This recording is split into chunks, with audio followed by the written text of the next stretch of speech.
Dear students, today we will be talking about the movement of air. Air.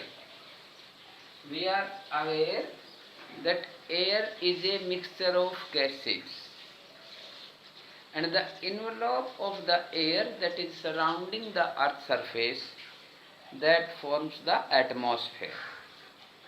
So how, under what mechanism the air moves? That is called a wind. How the air moves? Dear students, as I told you that our earth is surrounded by the envelope of the air. So we are aware that solar radiations are coming to the earth surface. ठीक है, तो इसमें से क्या होता है बेटा, ध्यान से सुनिए. जो 35% of the solar radiations are being reflected back. 35% जो एटमॉस्फेयर से जब वहाँ पर आएंगे तो वो रिफ्लेक्ट बैक हो जाएंगी, and somehow 14% are being absorbed in the atmosphere, और 51% आती हैं अर्थ सरफेस के ऊपर. 51% are hitting on the earth surface, and now they will get reflect back. अब सुनिए, अब ये जो सोलर रेडिएशंस आ रहे हैं पृथ्वी के सरफेस से टकरा करके रिफ्लेक्ट बैक हो रहे हैं, so they will heat the air that is nearby to the earth surface, although they will also heat the air that is on the water surface. ठीक है, बट ध्यान से सुनना कि जो पृथ्वी जो है, पृथ्वी का सरफेस और वाटर का सरफेस, पृथ्वी जो है पानी की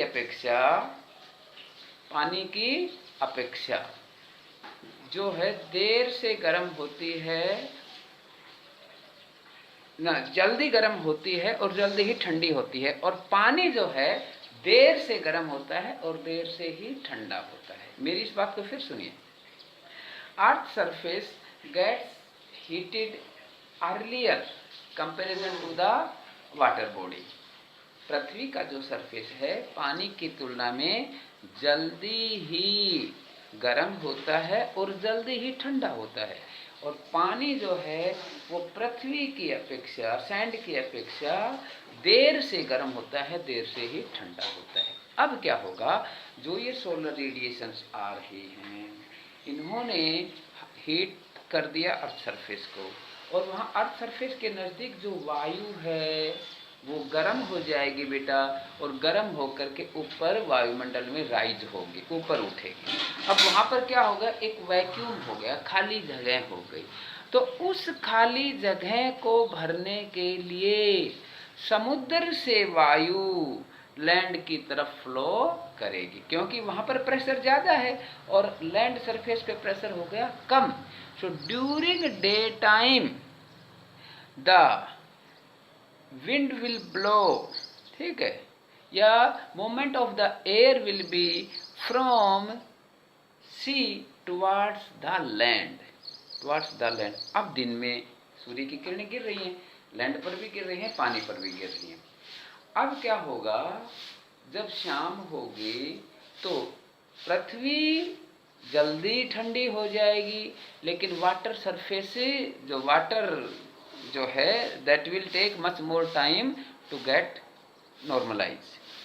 अब क्या होगा, वहाँ कंडीशन देखिए, यहाँ पर तो क्या होगा, यहाँ पर प्रेशर बढ़ जाएगा, और वहाँ पर जो वाटर बॉडी के ऊपर जो है, सी के ऊपर एयर का प्रेशर, क्योंकि पानी पृथ्वी की अपेक्षा, लैंड की अपेक्षा देर से गर्म होता है, देर से ही ठंडा होता है, तो वहाँ पर अभी वो गर्म है. तो वहाँ पर गर्मी की वजह से क्या होगा, जो वही मैकेनिज्म है, गर्मी की वजह से, हीट की वजह से वायु ऊपर जाती है, वहाँ पर वैक्यूम हो जाएगा, हवा कम हो जाएगी, और यहाँ की हवा जो ज़्यादा प्रेशर से है लैंड सरफेस पर, वो लैंड से और समुद्र की तरफ बहेगी। It will occur during night time.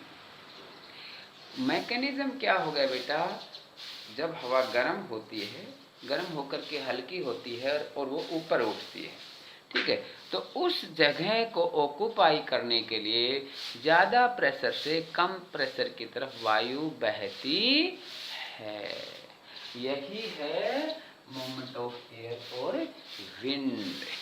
अभी देखिए मॉनसून का मौसम चल रहा है, कई बार आप कहोगे बहुत स्ट्रॉन्ग विंड है, तेज हवा है, ठीक है, कभी कूल ब्रीज है, ठीक है, कभी स्टॉर्म का रूप लेती है। और अभी भी पूर्वज कहते हैं सज्जन कि जब बहुत ज़्यादा गर्मी होती है उस समय कहेंगे कि रात शाम को बारिश आएगी। वही कारण होता है बेटा। देखिए गर्मी है, इसका मतलब क्या हो गया कि अर्थ सरफेस की जो वायु है ज़्यादा हीट की वजह से it will rise in the atmosphere, वहाँ पर हवा का दबाव कम हो जाएगा और उसी जगह को ऑक्यूपाई करने के लिए जो वाटर ड्रॉपलेट्स लेडन एयर है वो उधर की तरफ आएगी और जब वो ठंडी होगी तो वो बारिश के रूप में आ जाएगी। इसका मतलब ये हो गया कि flow of a movement of air will depend on the heat and it also depends on the other factors. तो जो हीट का कारण है, जो सूर्य से आने वाली किरणों का कारण है, वो एक मेन कारण है। फिर मैं कहता हूँ जो सूर्य से आने वाली किरणें हैं 35% तो वो रिफ्लेक्ट बैक हो जाती हैं एटमॉस्फेयर से पहले, और 14% जो हैं एब्जॉर्ब हो जाती हैं, और 51% जो अर्थ सरफेस पे आके हिट करती हैं and again they will get A reflect back. यही फिर वायुमंडल को के अर्थ सरफेस के नज़दीक गर्म करती हैं। गर्म होने से हवा हल्की होगी, हल्की होकर के ऊपर उठेगी, वहाँ पर वैक्यूम तो नहीं बोलना चाहिए, हवा का दाब कम हो जाएगा और ज़्यादा प्रेशर से कम प्रेशर की तरफ हवा बहेगी। उसी को कहते हैं विंड। शाबाश, विंड के बारे में ध्यान रखना। अगले लेक्चर में हम बात करेंगे रेन के बारे में। Thank you.